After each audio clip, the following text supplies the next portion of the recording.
Hola, ¿qué tal? Un gusto saludarles a todos los interesados en el tema de los derechos laborales y en particular con la reducción de la jornada laboral. Nosotros somos el Frente Nacional por las 40 horas.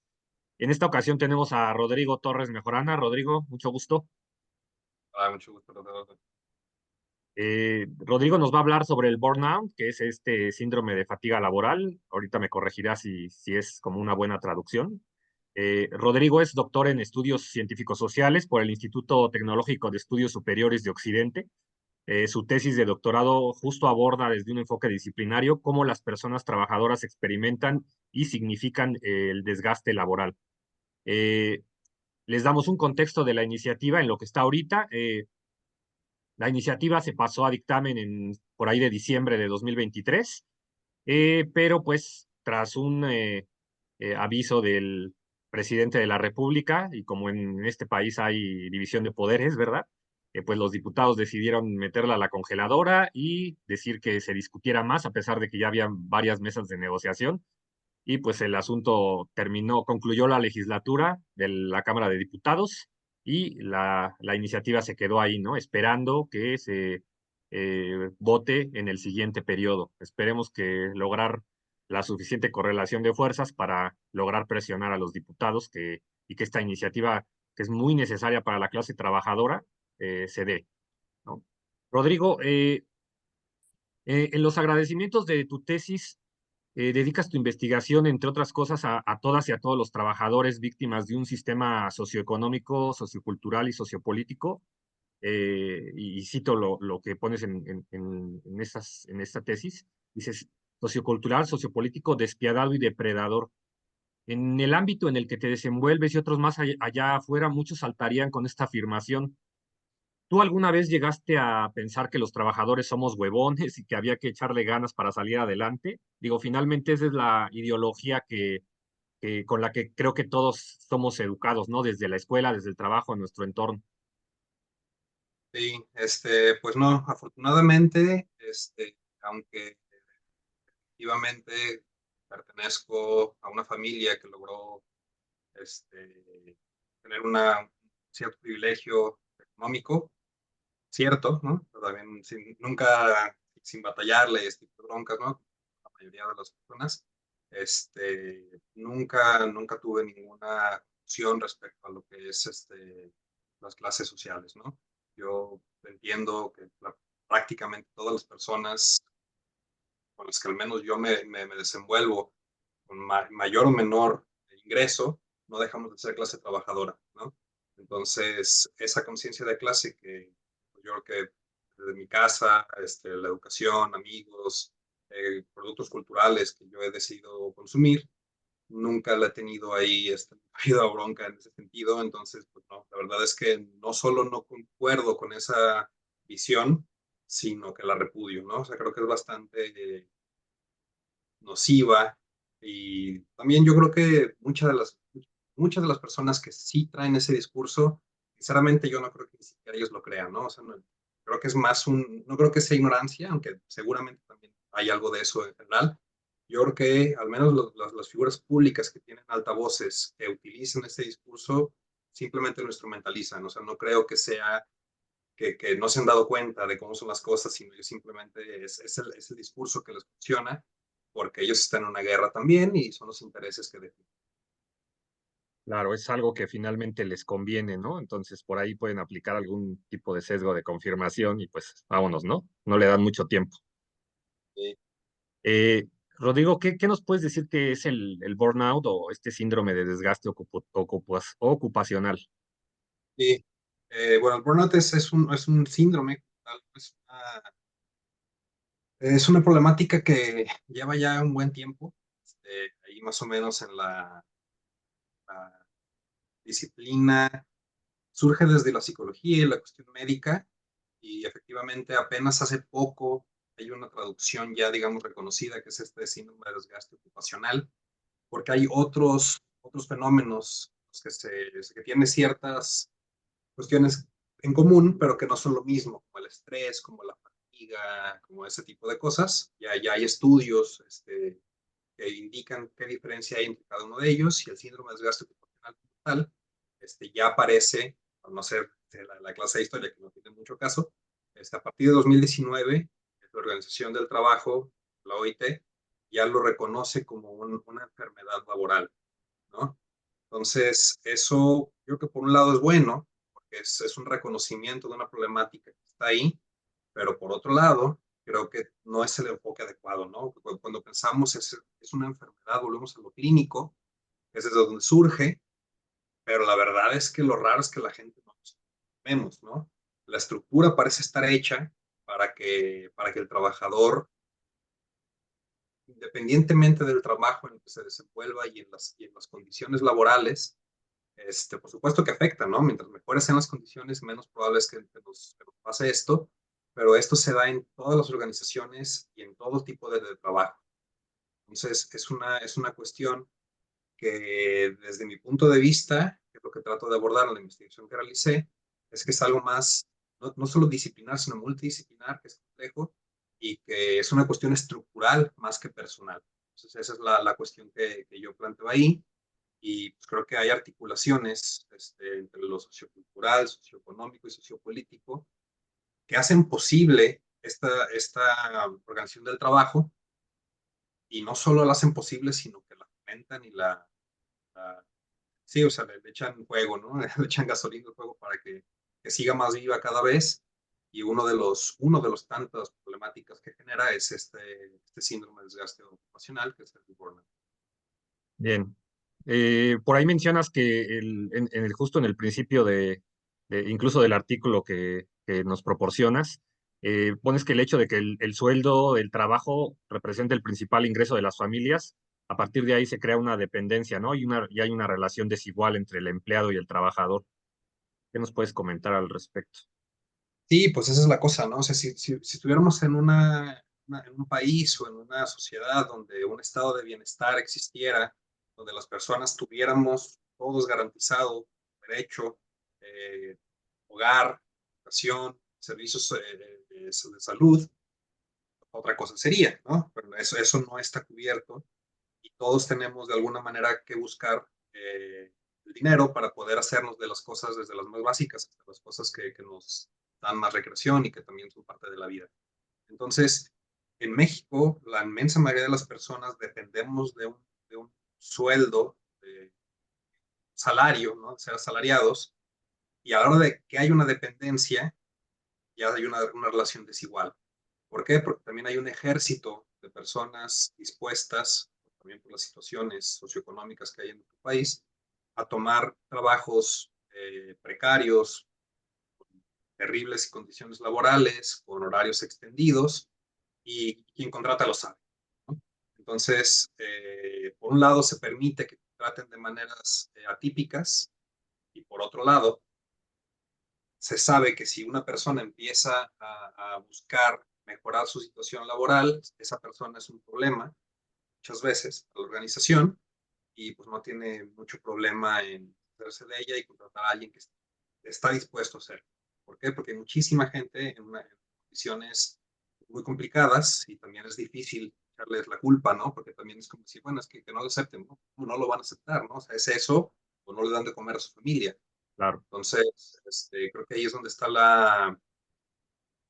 esta cuestión desigual entre empresa y trabajador y pues sí, hay una dependencia que yo creo que esto se convierte más que en una enfermedad, en un tipo de violencia laboral sistematizada.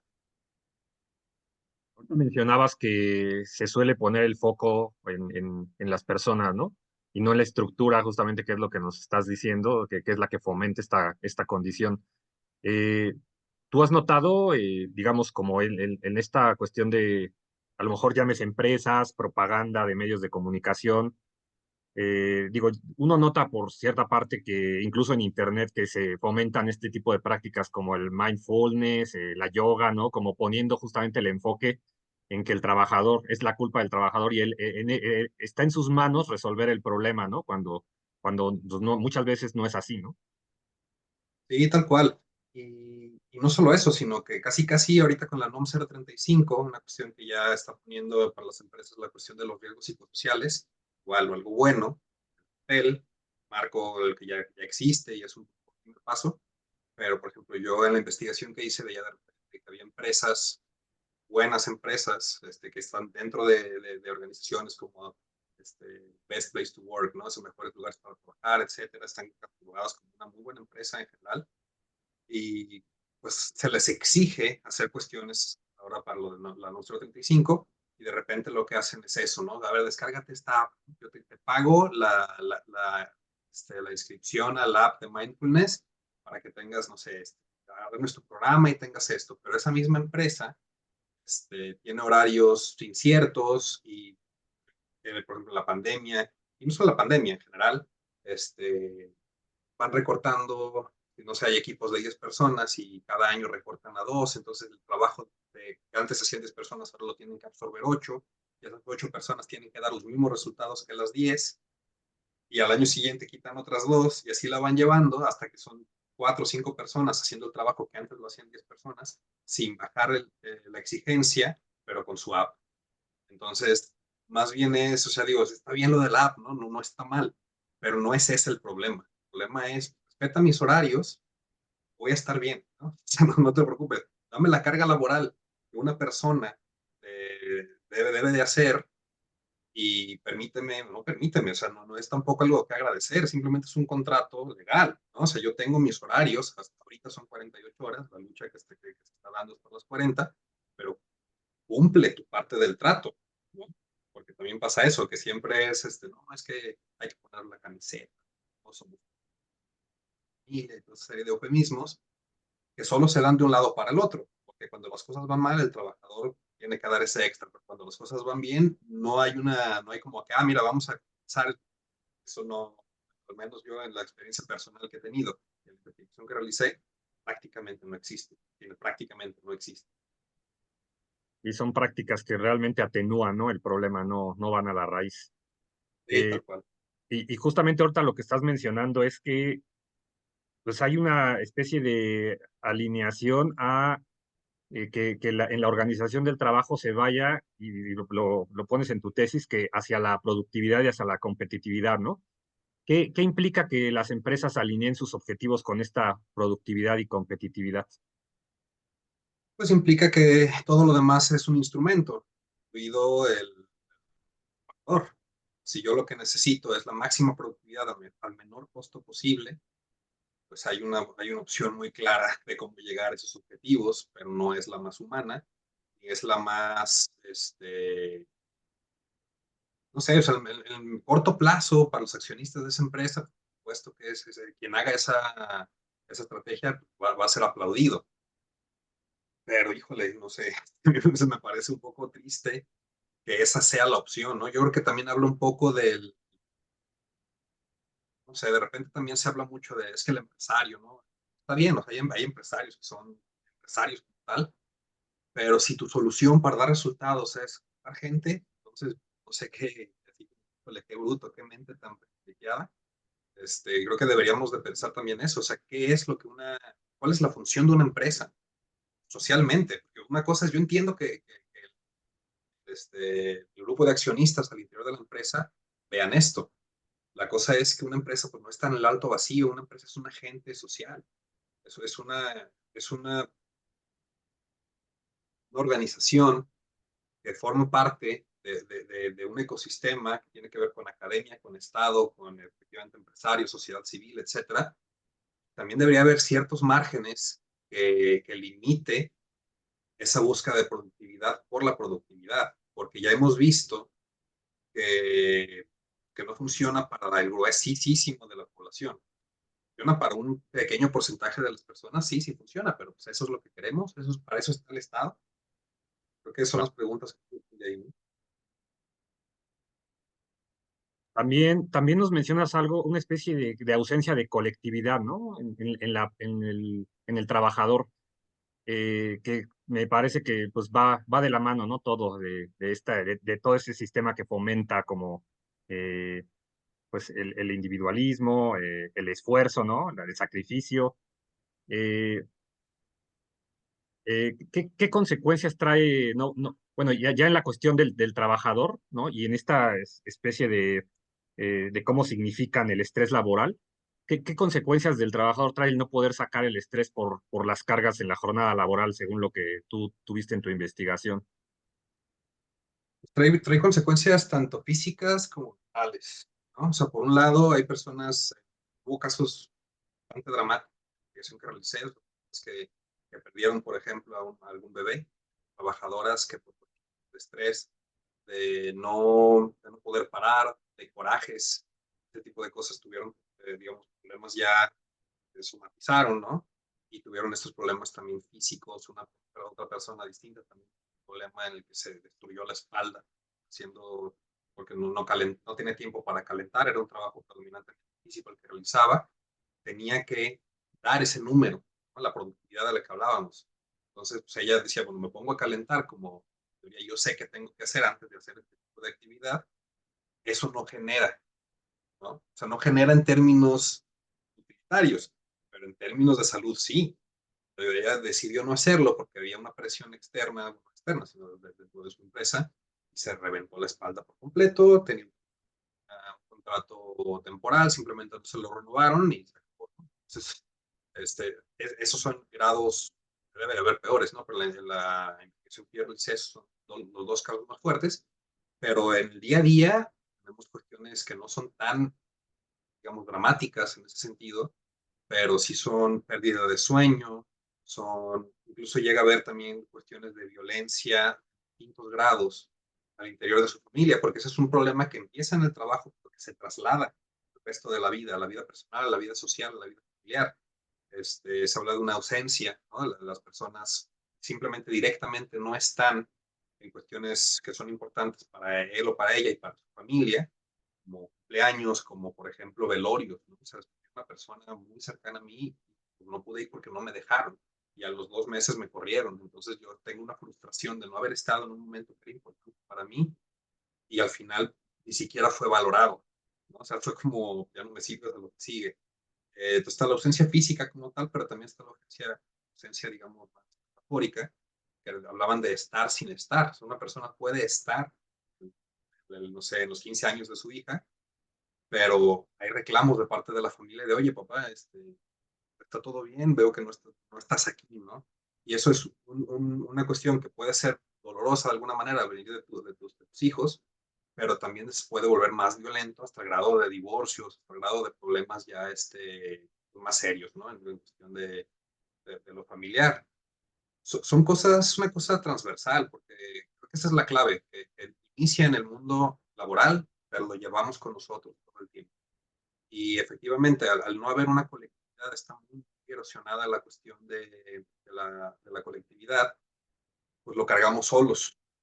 Lo más que aparece por ahí de repente es el fenómeno radio pasillo, ¿no? De que estamos ahí, y soltamos ahí un poquito de presión, pero a fin de cuentas tampoco funciona como una solución, es simplemente un parche.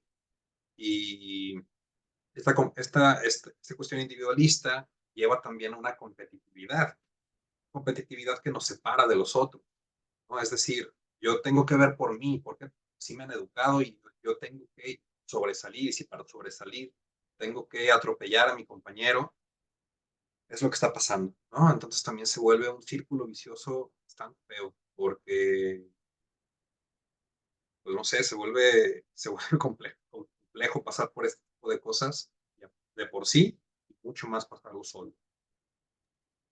Claro. Definitivamente esto es algo que rompe el tejido social, ¿no? O sea, y va más allá, influye en todo, ¿no? En cómo formamos una familia, en cómo nos vemos a nosotros, nuestros sentimientos de culpa, nuestro crecimiento personal, cómo nos relacionamos cómo formamos lazos con nuestro entorno, ¿no?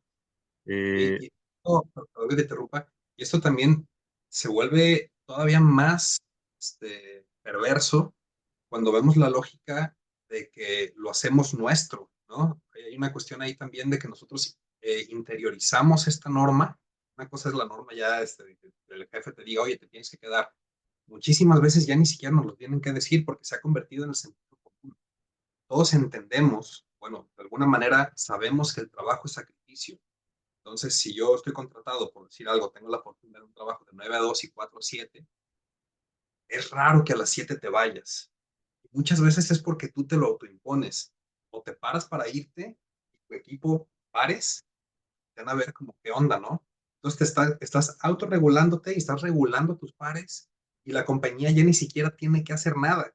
Ya hizo su trabajo durante décadas y ya nosotros, digamos, nos disciplinamos a que así es la realidad laboral y es un problemón, ¿no? Porque también llega un punto en el que somos nosotros mismos, entre comillas, los que nos autorregulamos. Esa autorregulación se metió a nosotros en el día a día, desde las películas que vemos, la música que escuchamos, lo que nos dice nuestra familia, lo que nos dice la escuela, por ejemplo, un engrane muy importante, ¿no? Habría que ver otra pregunta, ¿qué es una universidad? ¿Es una fábrica de empleados? No, no debería, ¿no? Yo creo que ese no es el sentido real de la universidad.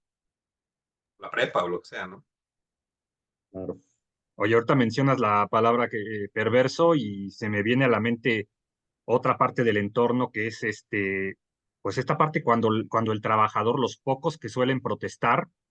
Ayer entrevistaba a una persona que me dijo que trabaja en el sector hotelero, que recibía violencia verbal y sí me parece que física también de parte de un superior, y que por el solo hecho de decir, oye, ¿sabes qué? Pues lo reportas, ¿no? Esto no está bien. Pues al otro día le llegaron tres policías, lo secuestran y lo golpean, o sea, y está esta parte donde pues el jefe era su hermano, trabajaba en la judicial y entonces pues se crea esta condición de pues yo hago lo que yo quiero y si nos vamos a terrenos más altos de decisión y económicos, están, o sea, jefes que ya inclusive, digo, esta persona misma me lo comentaba, esta parte de, oye, hicieron una investigación y resultó que pues las mujeres, con tal de tener como su horario laboral, pues lo que se estipula, pues tenían, se veían obligadas, ¿no? Pues por el mismo sistema a tener relaciones sexuales con sus superiores y era una estadística, daba un dato que era de 70 empleadas, 40 lo hacían, o sea que pues ya se vuelve ahí un tema, yo digo hasta el doblemente de difícil, ¿no? Porque ya, digo, esta persona ya inclusive ya me mencionaba cosas incluso de trata de niñas, que esto se da mucho en Cancún, pero va de la mano, ¿no? Va esta parte de romper el tejido social, yo hago lo que quiero, aquí, en mis empresas en España no se puede hacer, pero aquí sí, sí está el clima para hacerlo, pues, y como todo va destinado a la productividad, a yo gano más, no me importa sobre quién, ¿no? Y lo hago. Y entonces se vuelve una especie de que, pues, o sea, como si no nos importara quién lo hace, a lo mejor ellos se respaldan en que, pues, no lo ven, y pues, pero sus números están creciendo, entonces sí se vuelve algo doblemente perverso y difícil de cambiar, ¿no?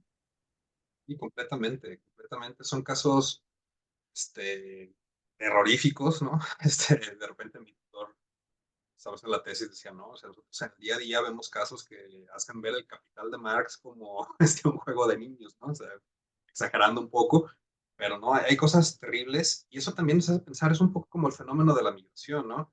Es lo que sucede, o sea, lo que sucede es el síntoma de la realidad, porque lo que estas personas, ¿no? Estas chicas que mencionas, ¿cuál es la alternativa y por qué prefieren esto?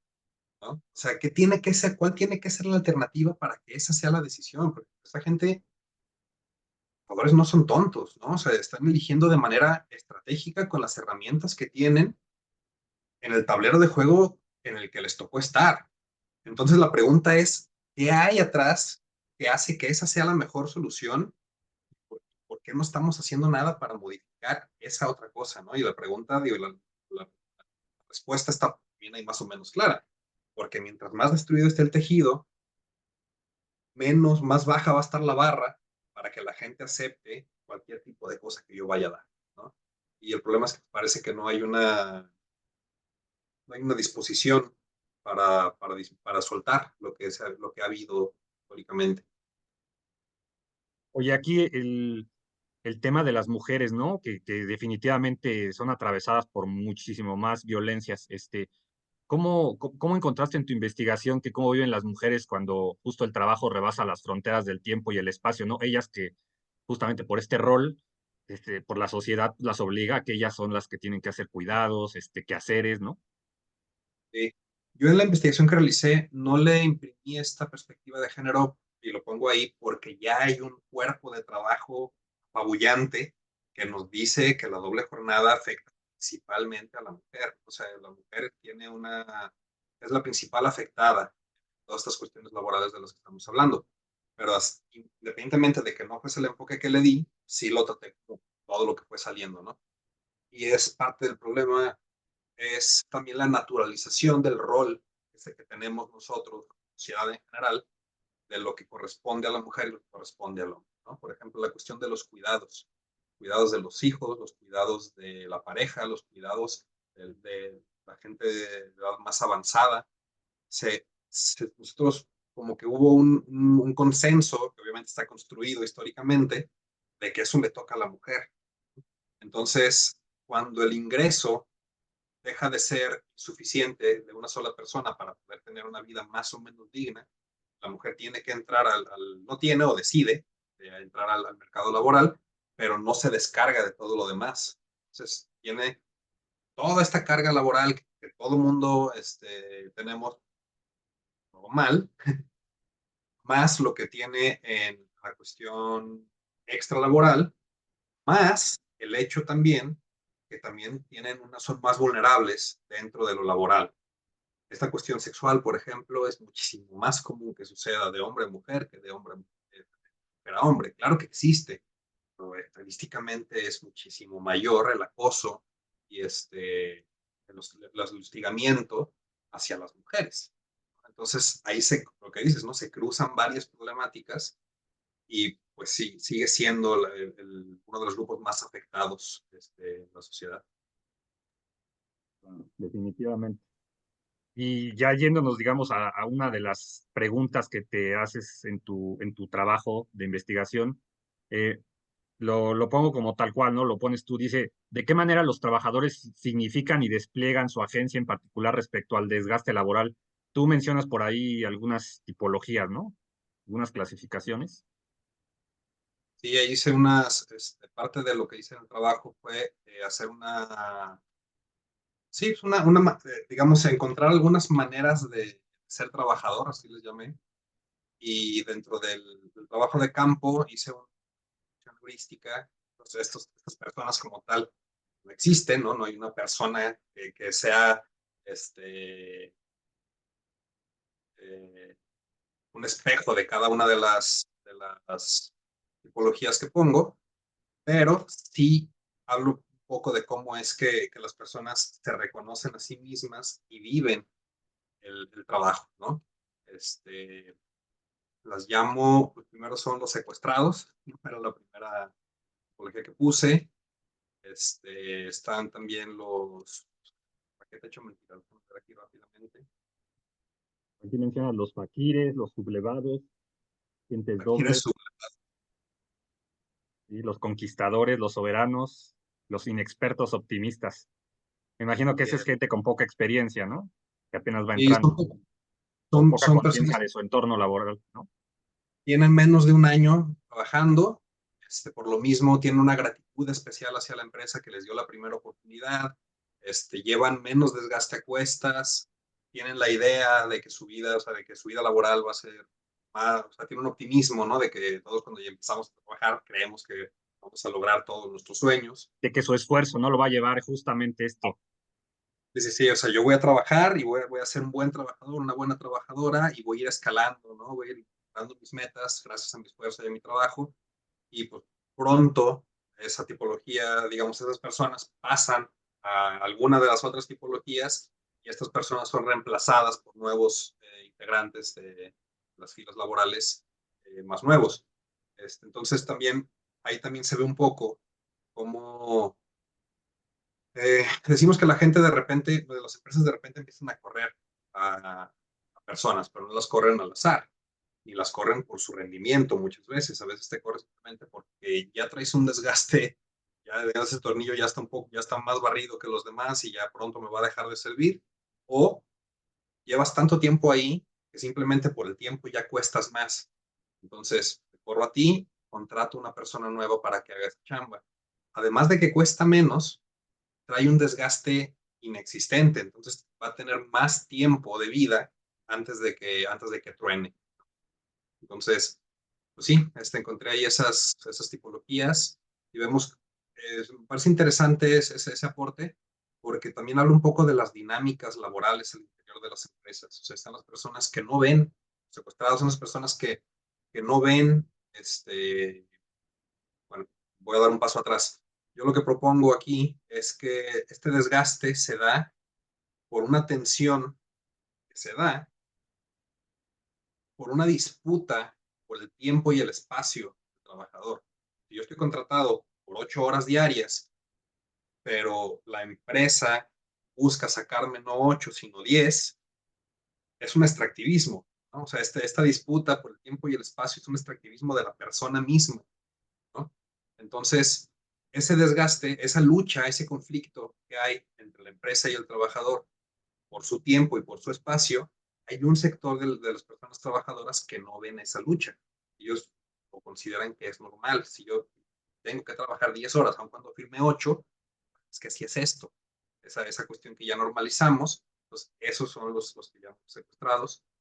Y es curioso que los secuestrados y los agentes dobles, que son los que no tienen esa conciencia de, digamos, son los que Marx llamaría este, no tienen la conciencia de falsa conciencia, ellos se ponen del lado del empleador, aun cuando son trabajadores, ellos creen que sí van a avanzar y se les castiga menos, igual que los secuestrados. A quien se le castiga más es al sublevado, es al fakir, ¿no? Aquel que se está quejando, que está tratando de modificar las cosas, la misma estructura los castiga. ¿Por qué? Porque tienen un conflicto existencial al tener que trabajar cuando saben que no deberían de estar trabajando esos horarios extra o en lugares donde no deberían de estar trabajando también, la parte espacial.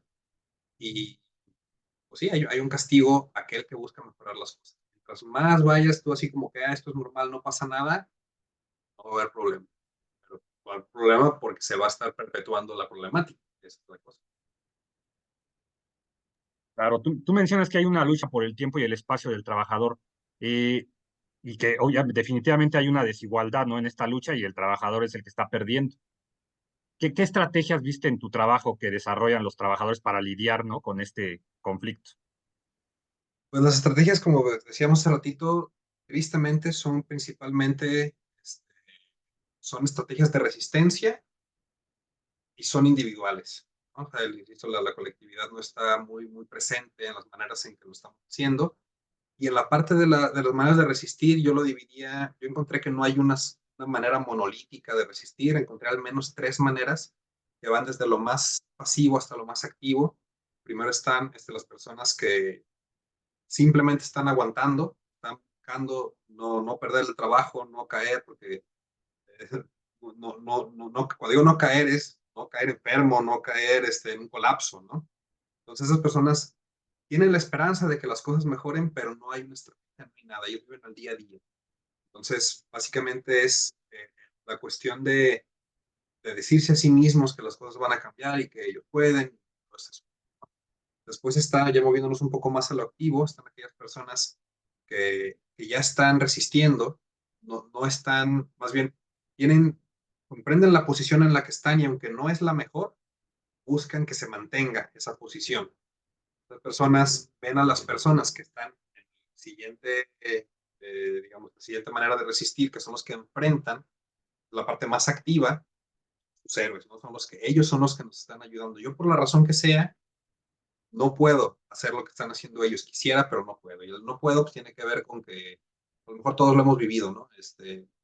Nos ponemos aquí en corto entre colegas de trabajo, oye, esto no es justo, vamos diciendo, ¿no? Que esto no es, sí, bueno, somos cinco. Y a la hora de ir, nomás van dos. Y no está chido, pero por otro lado también entiendes, ¿no? O sea, a lo mejor yo puedo hacerlo porque no pago renta o no sé, pero esta persona, aunque piensa lo mismo y quisiera hacerlo, tiene una hipoteca y tres hijos, ¿no? Entonces no puede darse el lujo de poner su trabajo en la línea por por hacer esto que sabe que es justo. Entonces cuando ve a otros hacerlo, lo reconoce. Entonces están esas tres cuestiones. Una cuestión también que pareció, a veces, independientemente del género, independientemente del sexo, independientemente del tipo de trabajo, era el ejercicio, pero vuelve a ser individual. Muchas personas optaban por el ejercicio de decir, yo con eso me saco el trabajo de la cabeza, y me siento un poco mejor. El ejercicio es una... Ya está, ahorita voy a pasar a otro tema porque va encadenado. Ahorita eso de sacar el trabajo a la cabeza.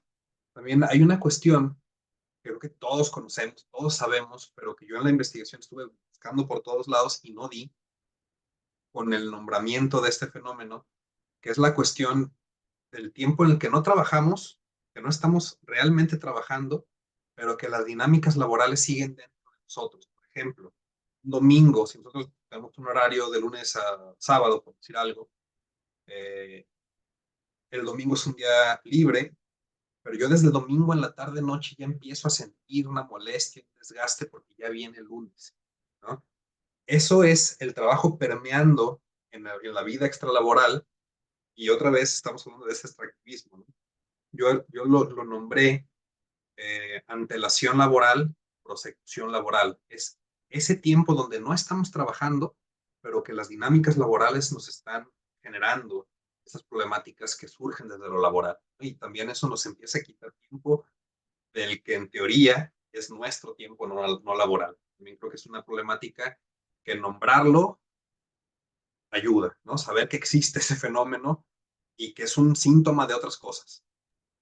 O esta parte donde justo hay personas que ni siquiera se pueden despegar, ¿no? Quedas tan, por ejemplo, yo tenía un trabajo como programador y te quedas todo el tiempo pensando, ¿no? Digamos, no resolviste el algoritmo y entonces te quedas todo el tiempo conectado, ¿no? Inclusive en la noche sigues pensando y te desconectas de tu vida familiar o personal, por esto, ¿no? Sí, Sí, sí, sí. De hecho, salía también que estas cuestiones de la persecución y la antelación laboral se daban más precisamente en los tipos de trabajo predominantemente mentales.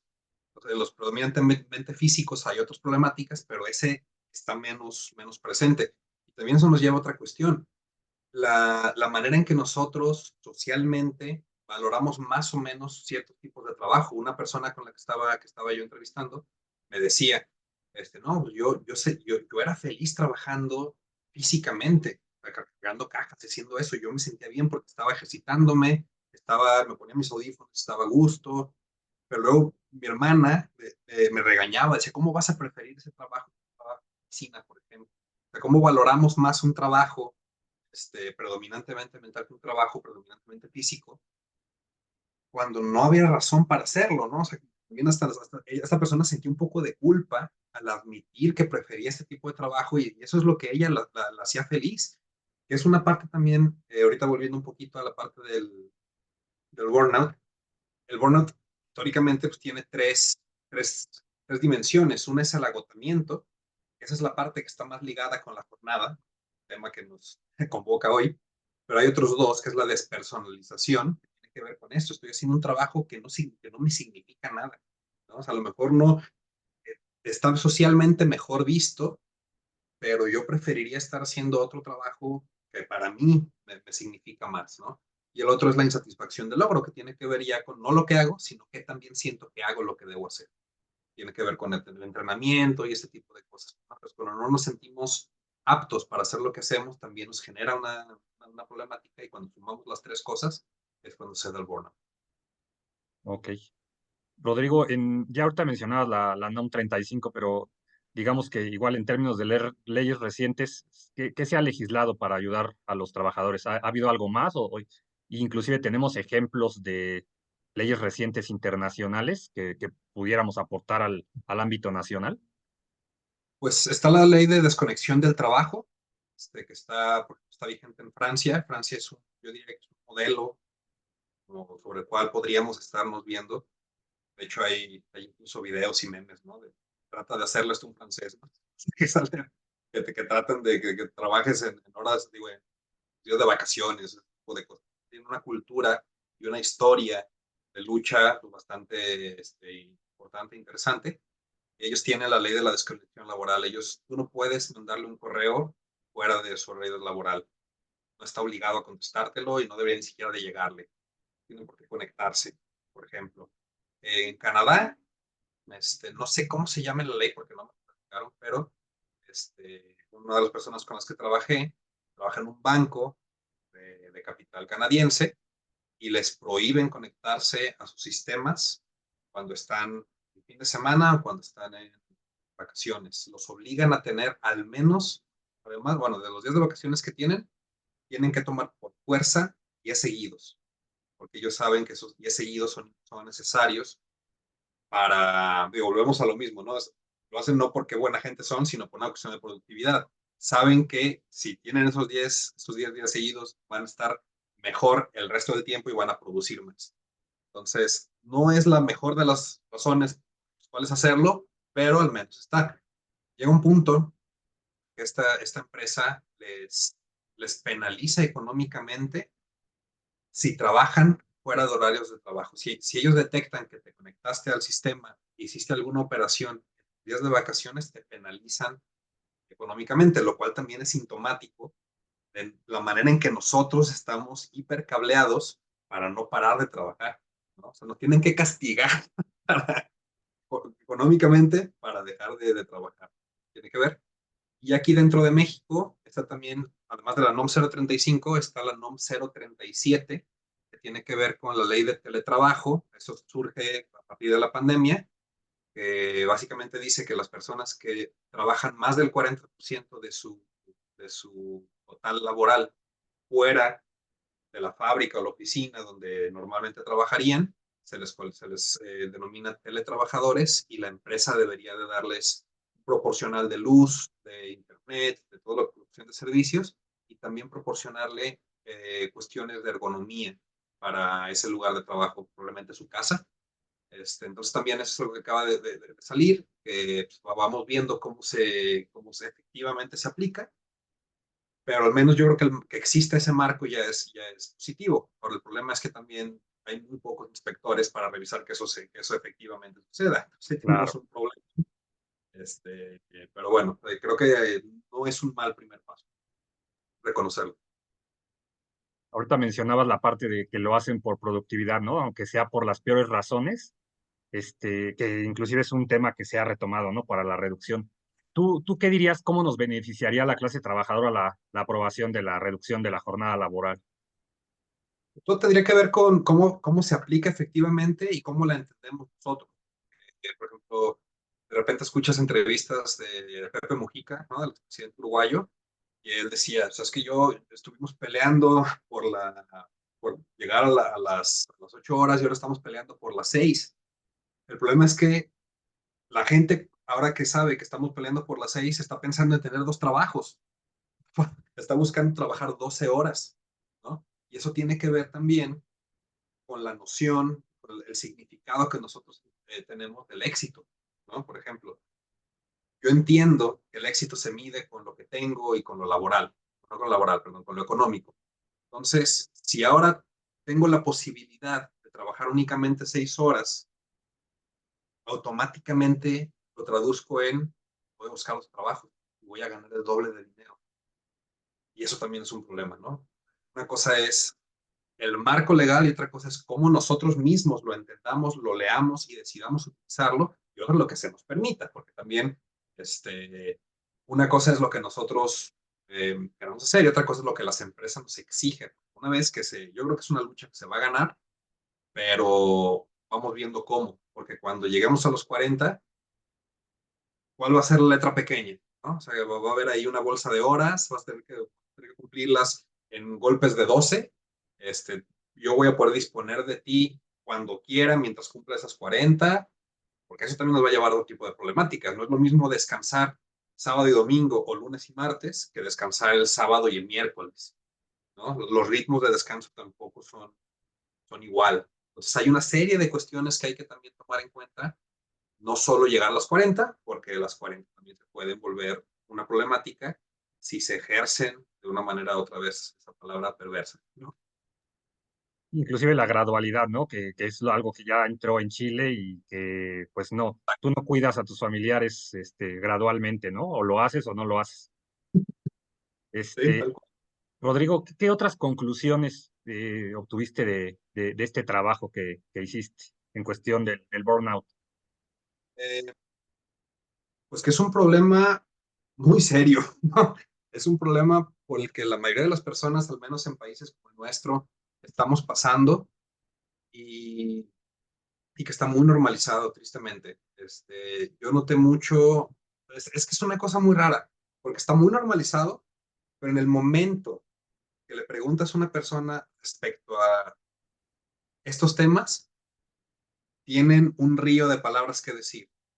Yo al momento de hacer el trabajo de campo, uno de los principales temores que tenía al principio era, pues, no sé qué tan intrusivo estoy siendo, no sé, quiero incomodar a la gente, y me encontré con todo lo contrario. O sea, yo lo primero que les preguntaba, oye, esto se soltaba, ¿no? O sea, había una necesidad también de la parte de las personas, de todos nosotros, de platicarlo. De hecho, una persona decía, bueno, pues no hay mucho que hacer, pero al menos la dividimos, partimos, decía, ¿no? Simplemente el decirlo es un descanso, pero no es suficiente, ¿no? O sea, no podemos quedarnos en, pues vamos a ir grupos de platicar nuestro. No, no, o sea, hay que hacerlo, está bien, pero no, la solución no está ahí, ¿no? Entonces, creo que esa es una de las cuestiones también que nos significamos a nosotros mismos como trabajadores como no lo suficientemente capaces de modificar la estructura. Creo que eso también eh, eh, es una de las razones por las que vamos solos, por las que no buscamos la colectividad, pues simplemente lo vemos como una batalla perdida. Creo que estos esfuerzos que están haciendo de hacer grupos, de hacer movilizaciones, etcétera, ayuda muchísimo a la cuestión de hacer esta colectividad, y que es la única manera a través de la historia en la que hemos logrado hacer cambios. Entonces, tampoco nos han dividido por casualidad, ¿no? Hay una razón por la cual nos quieren solos, y pues una de las luchas que nos queda, a pesar de que pues hay un ánimo o un desánimo generalizado, es ese, el reunirnos, encontrar que no estamos solos y tratar de hacer estos cambios para bien de nosotros, y no solo para bien de nosotros, para bien de los que vienen. Muchas veces nosotros ya ni siquiera vamos a ver los frutos. Yo ya estoy ya a la mitad del camino, decirlo así, pero yo veo a los jóvenes organizándose y me da mucha esperanza y lo celebro. Y dices que hay esta parte donde como incapaz, ¿no? De cambiar las cosas, que no es gratuito, ¿no? O sea, también hay un esfuerzo de allá arriba del sector político empresarial de cooptar sindicatos, ¿no? Y de toda esta propaganda para lo que mencionas. Rodrigo, perdón, ya estamos al final de la entrevista. ¿Algo más que no te haya preguntado que tú quisieras agregar? No, nada más agradecerte, qué chido que están haciendo este tipo de cosas. Más que agradecerte, felicitarlos, de veras. Eh, es algo hiper necesario, y que orgánicamente se esté haciendo, que haya eh, una noción de que esto es algo que se tiene que hacer. Es algo importantísimo, y cuenten conmigo en lo que pueda apoyarlo. Muchísimas gracias. Sí, definitivamente esta es una lucha que nos beneficia a todos, ¿no? Inclusive a esa clase que habría que hablarle en sus términos de productividad, ¿no? Porque es cierto, o sea, hasta incluso en esos términos, los peores términos les van a beneficiar. Y ejemplos pues ya hay en todo el mundo, ¿no? Pues te agradezco, Rodrigo. Muchísimas gracias y esperemos que esto se apruebe con una aplicación inmediata, ¿no? No gradual. Sí, Muchísimas gracias, gracias. Rodrigo. Sale.